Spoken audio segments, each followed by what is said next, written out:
দূরে চলে যাওয়া কোনো ব্যক্তি যার সাথে আপনার সম্পর্ক ছিল, সেই ব্যক্তিটি কিংবা তার গার্লফ্রেন্ড কিংবা বয়ফ্রেন্ড দূরে সরে গেছে, আপনার থেকে দূরে চলে গেছে এবং সে আপনার সাথে আর দেখা করতে চায় না, সমস্ত দিক থেকে ব্লক করে দিয়েছে।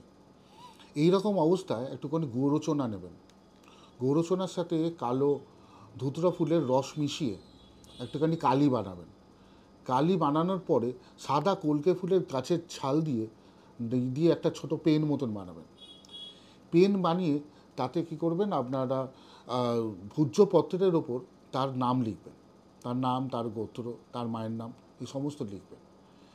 লেখার পরে ওং নেমো দেবায় আদিদেবায় নমঃ স্বাহা, ওং নমো দেবায় আদিদেবায় স্বাহা, এই মন্ত্রটি আপনাকে 1008 বার পাঠ করতে হবে। পাঠ করার পরে আগুনে সেই ভূজ্যপত্রটিকে পুড়িয়ে দিন। দেখবেন যে দূরে মানুষটা চলে গেছে, সেই মানুষটা আপনার কাছে চলে আসবে খুব তাড়াতাড়ি। এভাবে আমার ভিডিওগুলো দেখতে থাকুন, লাইক করুন, সাবস্ক্রাইব করুন, আর বেল আইকনটা টিপতে ভুলবেন না। নমস্কার।